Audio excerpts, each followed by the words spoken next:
House Judiciary Committee. Thank you for being here this early. Thanks for having me on, Rev.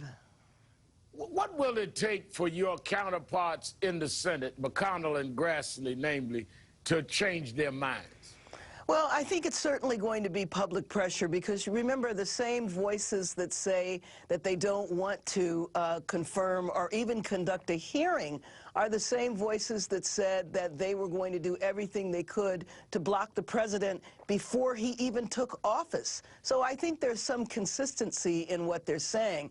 But at the same time, they also talk about upholding the Constitution. And the Constitution is very clear. The Constitution says the president shall nominate a justice. And so I think if they really are strong proponents and always adhere to the Constitution, they absolutely have to conduct a hearing and make a decision on a nominee.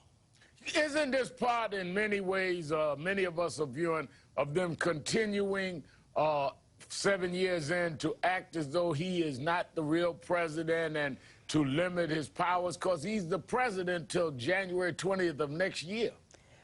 I know, and you know, it has been very difficult over these last 7 years to see the way they have disrespected him every opportunity they've had. You know, if you look at the Reagan presidency, in the last few months of his presidency, he nominated Justice Kennedy, and it was a Democratic Senate that confirmed him. So there's absolutely precedent here, and there's no precedent to do what they're talking about. But my point is, even when Democrats were in control and had many issues with President Reagan, they still went ahead and fulfilled their duties, and I think that that's exactly what they should do now.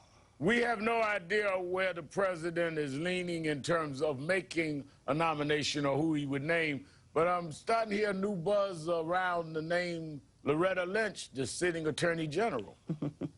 Well, I think many people would like to see an African-American on the Supreme Court. We don't really need to go into Clarence Thomas's background or his behavior on the court, but I think to have an African-American voice that has definitely not been there since Thurgood Marshall would really be an incredible contribution to our country. And, you know, I'm sure that the president is going to nominate somebody that it's going to make it very hard for the Republicans to come up with a legitimate justification for why they won't conduct a hearing. But let's see. I'm hoping public pressure will make them do their job. Do you think that whomever the president would nominate, be they African-American or not, that would be more moderate, would in any way temper some of the hostility of the Republicans to going on with the process?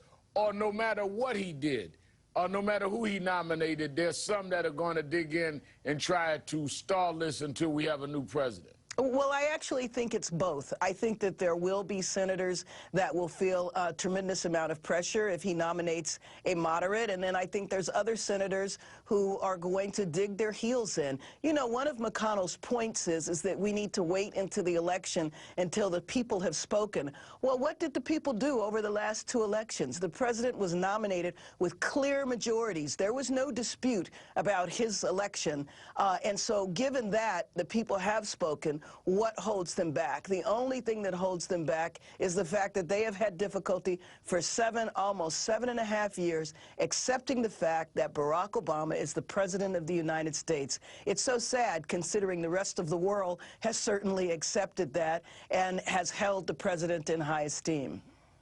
All right, Congresswoman Karen Bass, and I might note neither you or I are suggesting Clarence Thomas is not African-American. We just may agree with how he has It's an African-American voice. That's right. All right, I just wanted to clarify that.